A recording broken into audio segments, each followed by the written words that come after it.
Well, it appears as though we are joining together once again to talk about these glorious creatures called dogs. Now, I got one with me right now. You can't see it though, so you probably think I'm slightly crazy. But I'll show him to you. See him? Cute as can be. Now, this little puppy here was a nippy monster, maybe like a week ago. And one of the biggest complaints that I received from his humans was he just won't stop nipping. Oddly enough, I don't think he's tried nipping me once, although he did try nipping my son. He sure did. And why is that? Because dogs are not necessarily going to treat everyone equal. In fact, they pretty much treat everyone slightly different. Now, the idea is to try to get them on board so that they will act the same for everyone. At least that's the general idea in my book, because at the end of the day, do I want my dog to listen to me over someone else? Yes. But if I'm not giving commands and my dog's with that other person, I say, hey, dog, go with this person. And that person asked the dog to stay in and outdoors or to be calm at the vet's office if they were taking my dog to the vet for me. Or even if I said, hey, will you take my dog to the store and go get some food while I go teach somebody on this session? I don't want my dog to be bored, something like that. I want my dog to listen to that person and not go nuts and end up getting in trouble. So this whole thing called insanity, the definition of insanity, at least I've heard it this way, is doing the same thing over and over again, expecting different results.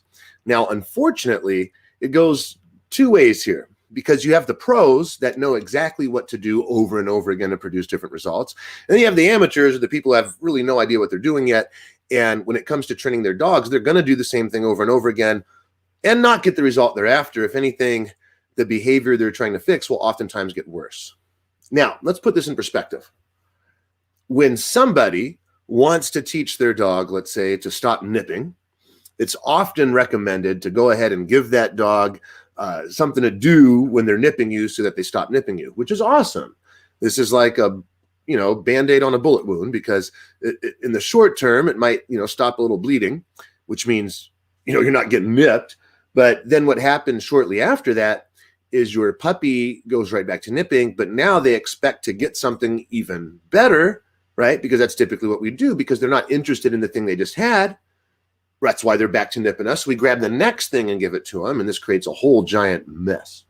So to get the pups where they're not nipping and actually being pretty calm and cool and just hanging out is to reward them for that. So I'm going to go ahead and throw him a reward. I don't know if he wants it or not, but we'll just see. Here, baby boy, you can have that if you want it.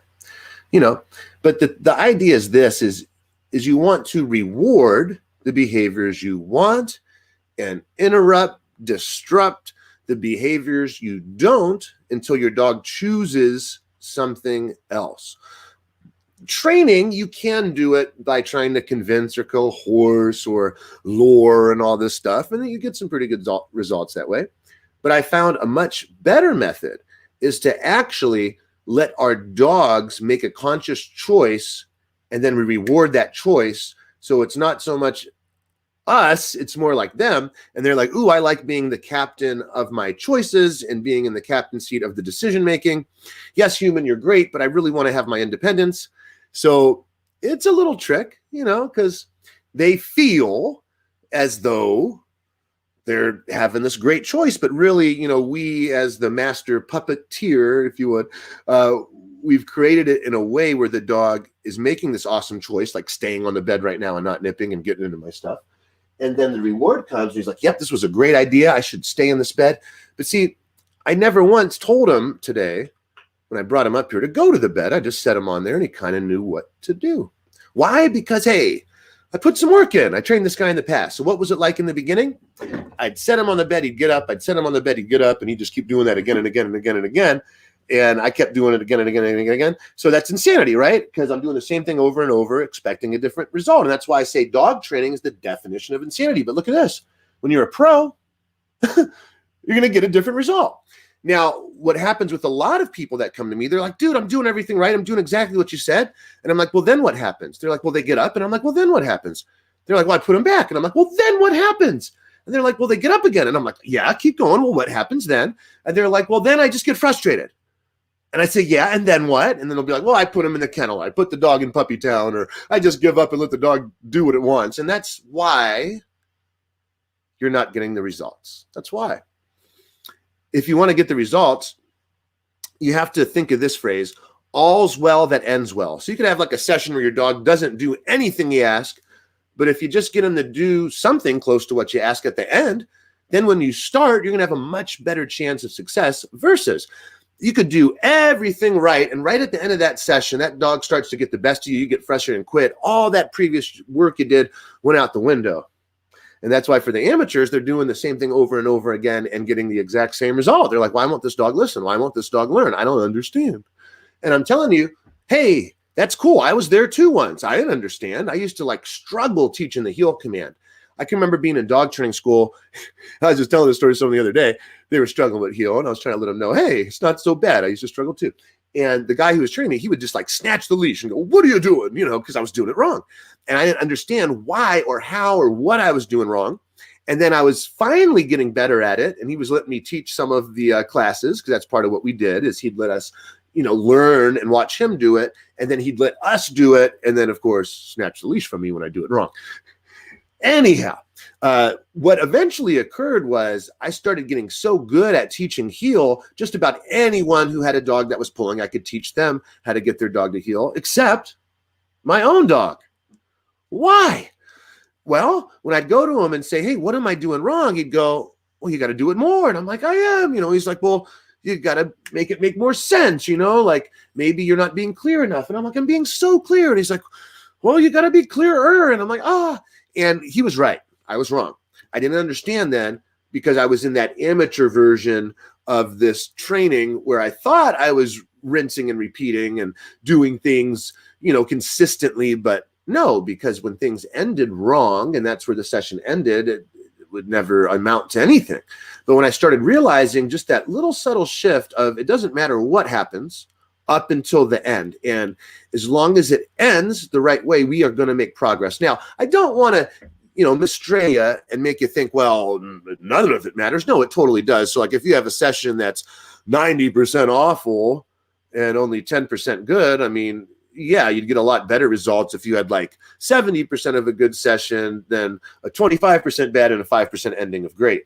You know, so there's going to be some things that mess that up a hair, but ultimately, again, if you had to look at the two options of just like a complete great session that ended bad or a complete awful session that ended good, I'm going to take that one every time. I really will. Because every time I start, we're going to get a little bit better and a little bit better. And if you look at like this ladder of learning, all right, every time you start, you might be starting at the bottom in the beginning. And then you might make some progress during your session, but if it ends bad, you're right back at that bottom step. So you feel like you're getting nowhere, right? But if the session goes completely south, you know, you're starting at that bottom step, but then it ended well, you're right here. So when you start, you're at step one. Then session goes completely bad, you're down here, but then it ends good again, step one. So you're starting at step one. Now it's starting to go a little bit better, you know, went bad, but then ended good. You're at step two. Now you're starting from step two, so on and so forth, but you'll start making that steady progress. And the quickest way to get to success is through progress. Quickest way to success is through progress. So we have to be making moves if we want to make a difference. Trust me. So how do we get our puppies so relaxed, just hanging out, you know, with the reward? So I'm not rewarding every 5 seconds. And when I tell people at first what you have to do is use food, they're like, oh, I don't want to have to feed my dog all day. I'll make my dog fat and blah, blah, blah. Well, I get it, you know, but hey, what's the alternative, right? You know, keep giving your dog fun stuff for biting you? No, you'd be much better off keeping that dog occupied where you're controlling the food and that dog's working for you essentially to eat and you're training commands along the way. It's a way better alternative, folks. So it's really all about deciding what you want, knowing what to do, and then doing it. But you can know exactly what you want and just be a hair off in your method and do it over and over and over and over again, and you get nowhere, right? So how do you know what to do? Well, that's where the pros come in. If you're not sure, you can consult an expert, or you could do what I did, go to dog training school, become a dog trainer, then spend years testing everything and trying to figure it out. Is there a better way? Because that's just naturally how my brain works. And then going, oh my gosh, like so much of this stuff was spot on. And then there were a couple of things I figured out that worked a little bit better. So what does that mean? When I started out, we would teach this thing very formatically. Is that the right word? But we would do it sequentially. So, heel, sit, down, stay, come, boom, 5 basic obedience commands. And just about everyone we worked with, we kind of did that. And so week 1, we would teach heel. Then we would teach auto sit. Week 2, week 3 was stay, 4 down, then 5 with the, what do you call that thing? The come. And then week 6, usually the dog would graduate. So we taught sit with heel. And that's why you didn't hear me say sit in those 5. We kind of went into, I said auto sit. But, really we're teaching sit with heel. Now, what is auto sit? Auto sit is where your dog automatically sits without having to say the word sit. That's what auto sit's all about. Now, my little buddy's being pretty good over here, not making much noise. I'll go ahead and reward him again. You're doing good, little buddy. I like that little guy.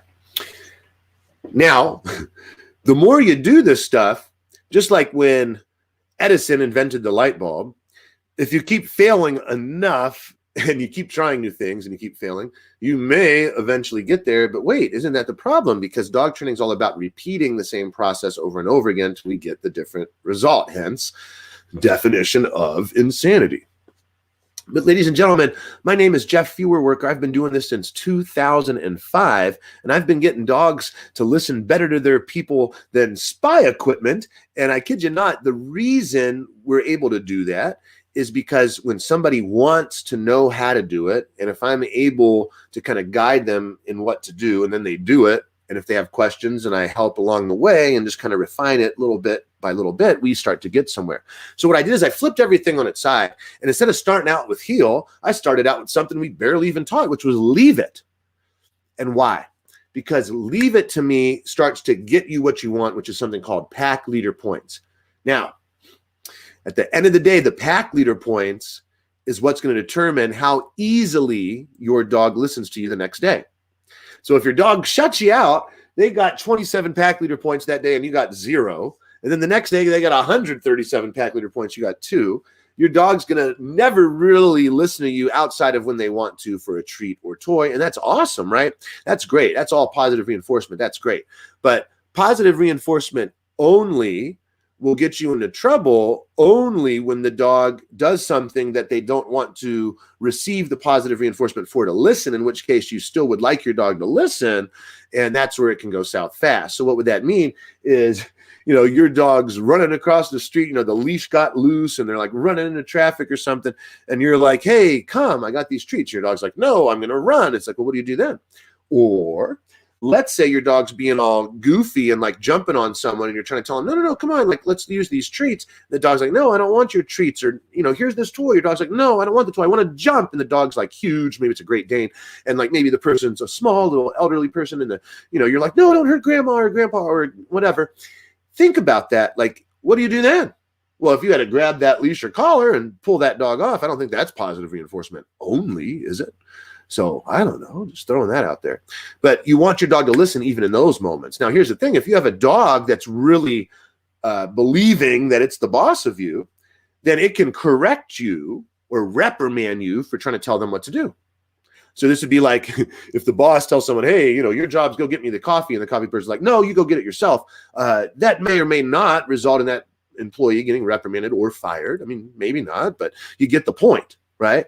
So same thing, if your dog believes that you're the one that listens to them, listens to your dog, then when you try to pull your dog off or do something like that and the dog's giving you a strong no, don't do that to me, then that's when they can turn and bite you. And that's what people refer to often as, my dog turned on me, right? What does that mean? So when you believe your dog would never bite you and then you get bit. Now, so many people are like, well, my dog would never bite me. I get it.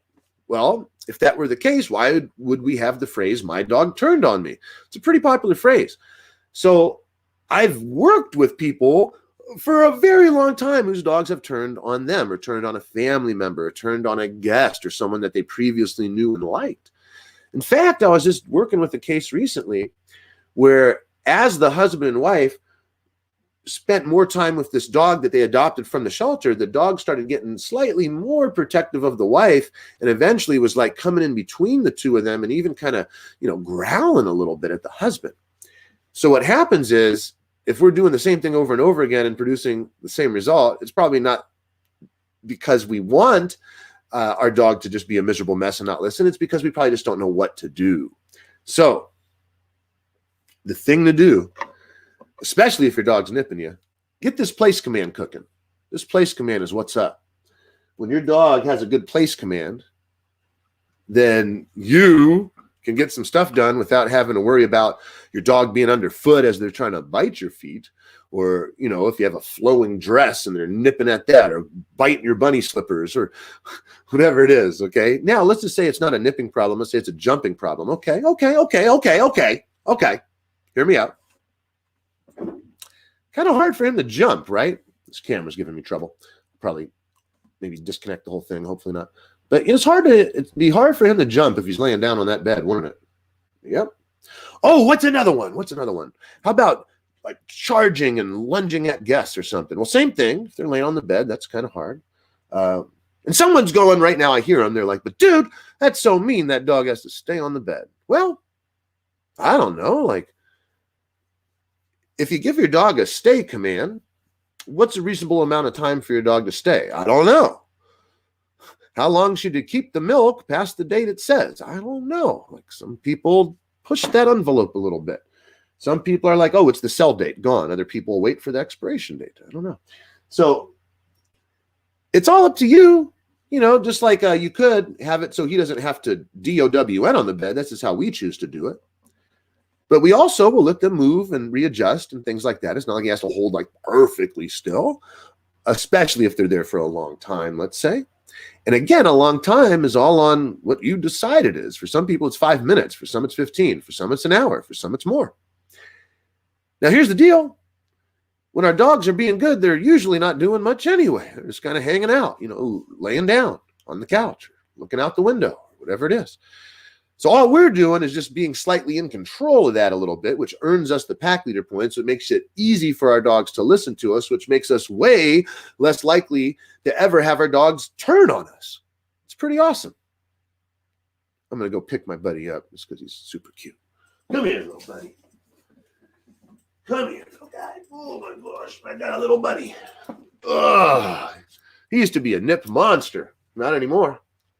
At least not with me, huh? But when he's around the right people, he's going to go, ooh, do you people mean we can play?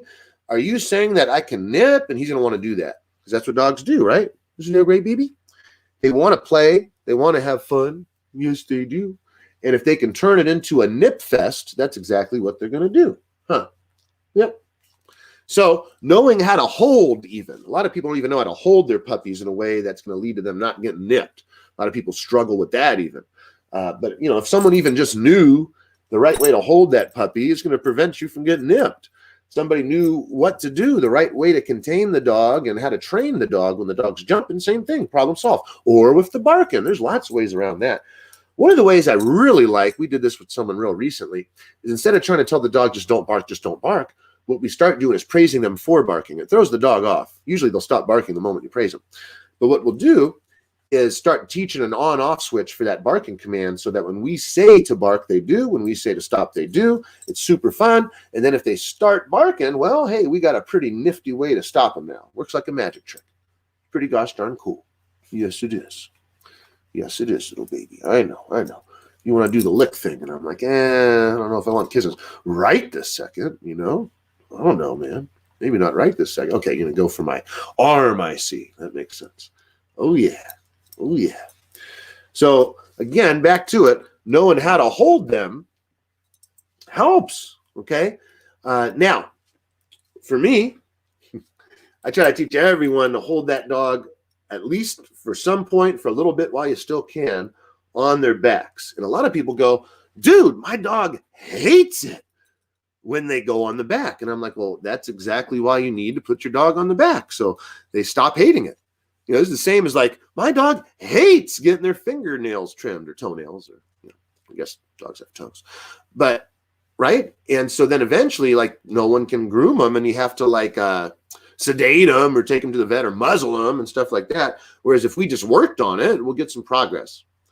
So yeah, you know, Sam said, amen, love the place command. I agree, Sam. That place command is where it's at, brother. It really is.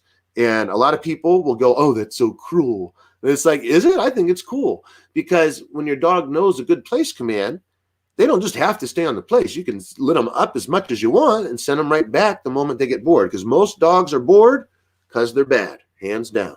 They're bored because they're bad. But when you start giving them fun stuff to do, there's no reason for them to need to nip you, because you're in control of what they're doing. But if they had it their way, they don't really know how to play fun games with you yet. So the game that they're going to want to play is nip, nip, nip, which is the same game they play with their friends typically, or chase, or like, you know, the keep away stuff, all that kind of stuff. So the whole trick to this is just knowing that dog and knowing what dogs need, and then fulfilling those needs for them. Then they're not going to do all that crazy stuff with you. All right. But what I love to do is help people where they go, I can't even pet my pet. Every time I try to pet my pet, it's just nip, nip, nip, nip, nip. And I like teaching people how to pet the pet, so that eventually the pet likes getting pet, and you pet the pet all day and never have to worry about getting nipped. It's really cool. All right. But one of the easiest ways, you know, to accomplish that is if your dog's mouth is doing something other than with you being involved in it, then typically they're not going to nip you. So if I could just keep that dog's mouth occupied for a second, I can get to loving on that dog, and life's going to be good.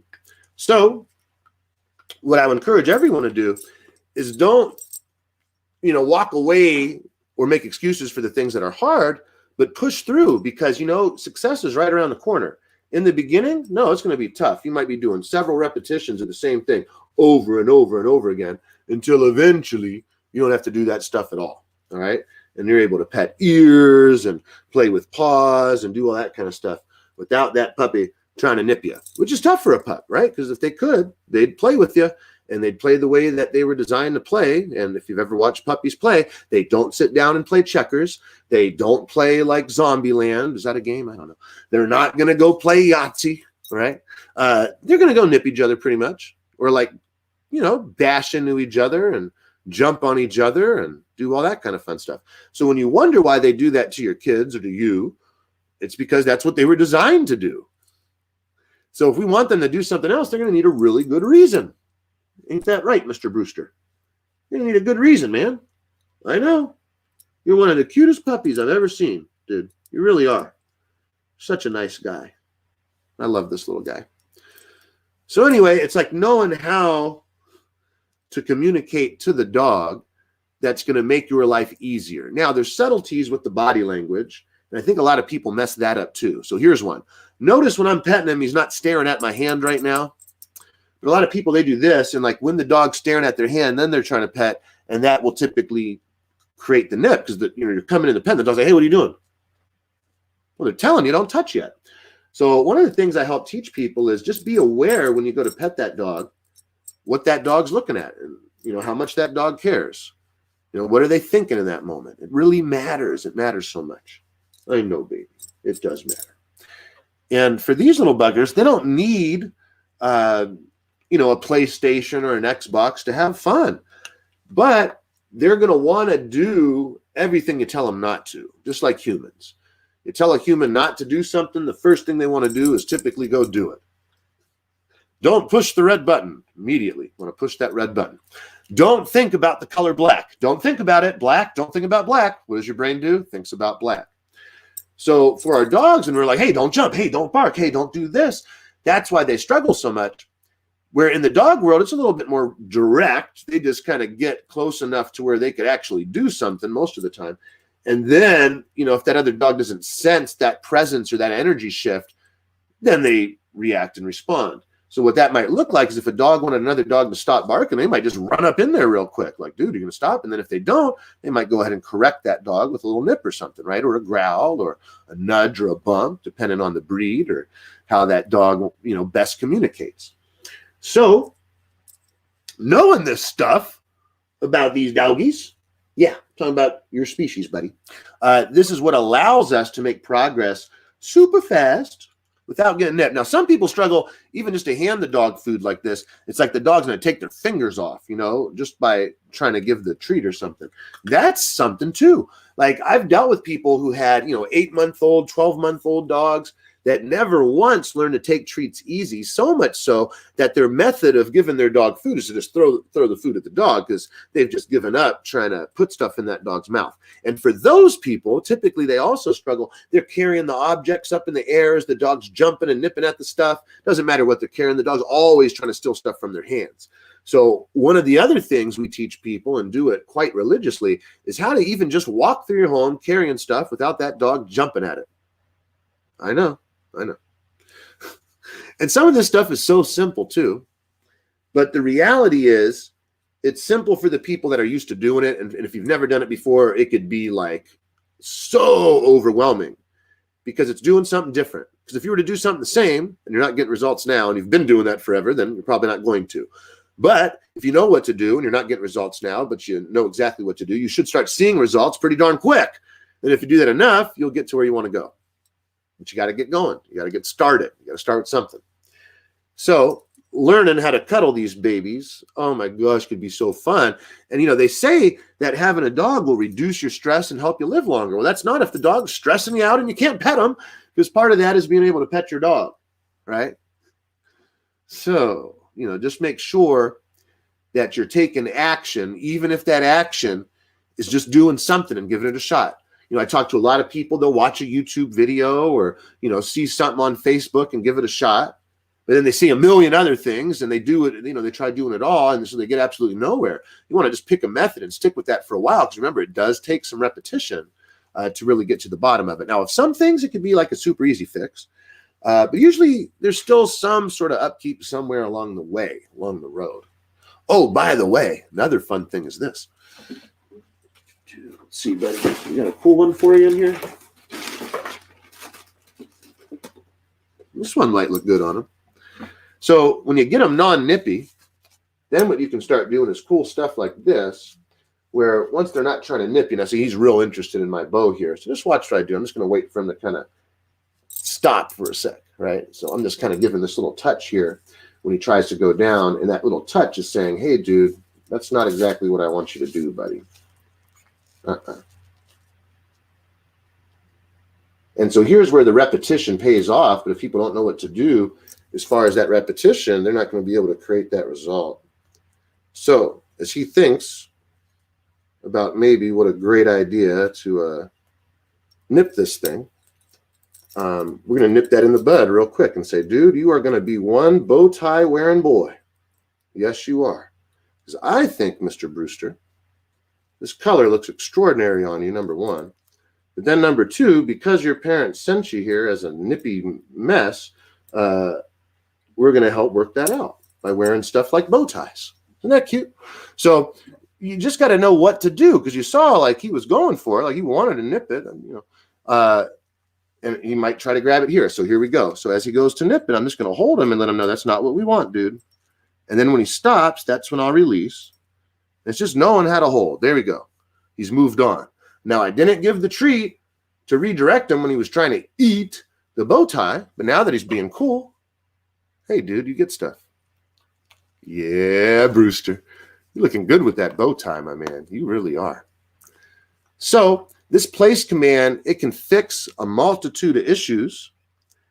And I strongly recommend, if you need help with the place command, to reach out, and I will 100% point you in the right direction of what you can do to create that result very quick. I even have a course called Place Command Magic, and I show you step by step how I get dogs to stay on their place like I had him staying earlier. But remember, it's all about the choices that they're making, and you just want to set them up to make the right choices and know how to talk, how to touch, what to do, so that they listen to you easy and fast without having to say no 100 gazillion gabillion times, only for the dog to just still do whatever the dog wants to do, which usually leaves people locking themselves in a bathroom or bedroom crying and wishing they got rid of their dog, which I wouldn't want to see anybody have to go through. All you need is a place command and the majority of your issues solved. All right, folks, have a good one. Me and Brewster, we're going to say bye together. Ready, Brewster? We're going to time it just right. Here we go. So bye, boys and girls. See you later. All right. See you later. Ready, Brewster? One more time. There it is.